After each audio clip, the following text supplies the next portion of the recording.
Have you ever wondered whether your brain could ever get to the ability of regeneration or growing new cells? This is a question that has intrigued scientists for decades, maybe even centuries. And recent research has yielded some fascinating insight. For the longest time, the belief was that you are born with a fixed number of cells in your brain and that's it. Those are the cards you've been dealt. That's your brain for the rest of your life. But now we know that your brain goes through so many different changes across your life. And it's more about the connection between your brain cells rather than the number of brain cells you actually have. Because you see, the most important thing to understand that it isn't really about one individual brain cell and another individual brain cell. And it's not so much about the number of brain cells we have, but it's about the complex interplay regarding how these brain cells actually talk to each other, the network they form between each other, and how they influence each other. The process of growing new brain cells, or neurogenesis, has now been proven to occur in two particular parts of the adult human brain. One is in the hippocampus. These are two structures on the sides of our brain in our temporal lobes, and they've been the most well-documented part of our brain that is able to regenerate new cells. And it makes sense because the hippocampi are so deeply involved in the process of learning and memory. So it makes sense that a part of our brain that is so crucial in recreating and regenerating new pathways would naturally also be the part that can recreate new cells. But the second part that scientists have discovered is a part called the subventricular zone of cells. This is the part of the brain that lines the brain's fluid-filled spaces. And recent evidence suggests that this part of the brain has the ability to regenerate new cells and then sends out these cells to different parts of the brain that are in need. But that's about growing new brain cells. Does that mean we can grow entire brains on their own?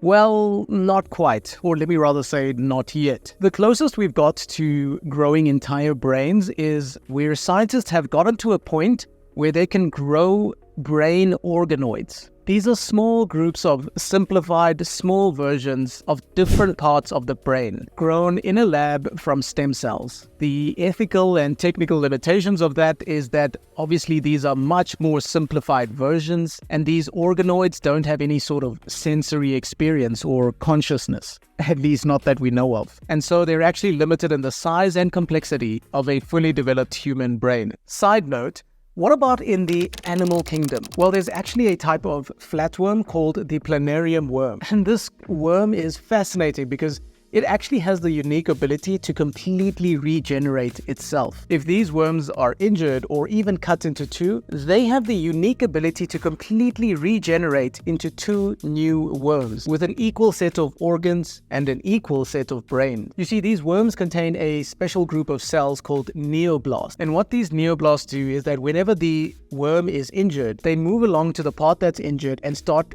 differentiating into the tissue that needs to be regenerated, whatever that tissue is. And this has raised all sorts of interesting questions in the world of regenerative medicine, because if they can do it, why can't we? And is there something there that we can understand that we can then apply to our own biology? Now, these are much more simplistic creatures, and we don't even know if these worms are conscious. Because if you took a worm and split it into two and it grew into two new worms, which worm has the consciousness of the original worm? Or is the consciousness split into two?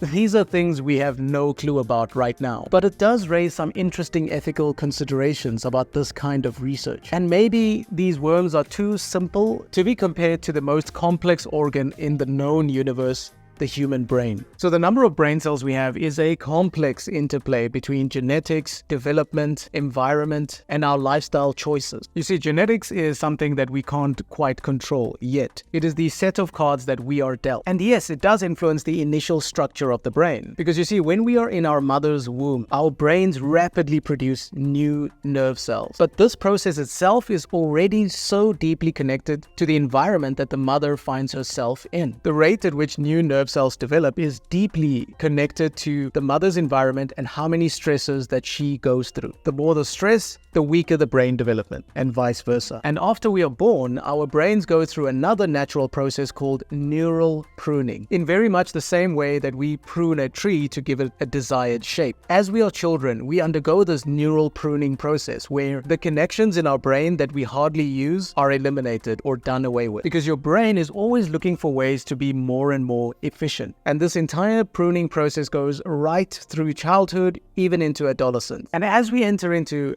adolescence and early adulthood, that's when our environment and our lifestyle choices play such a pivotal role. Things such as the right nutrition and opportunities to exercise your brain through different forms of learning can bolster your brain's development and neuronal survival. On the other hand, the natural aging process, any sort of stress on the brain, and things that we can't always control, like infections, for example, will hinder neuronal production and even lead to neuronal loss. But that's also the exciting part, because things such as your diet, exercise, and designing of your environment is something that is in our own hand. And so from early adulthood, we can already start to shape the trajectory of where our brains will go. That's why it's so important to make sure that you keep learning new things in a variety of ways, learning new languages, learning music, taking on activities that you are not used to. All of this encourages the brain to keep growing and encourages your brain to form new nerve cells and new connections. So what you do today could literally determine how many new nerve cells are born in your brain tomorrow. So while our brain's neuron count is important, at the end of the day, it's about the strength and number of connections between those nerve cells.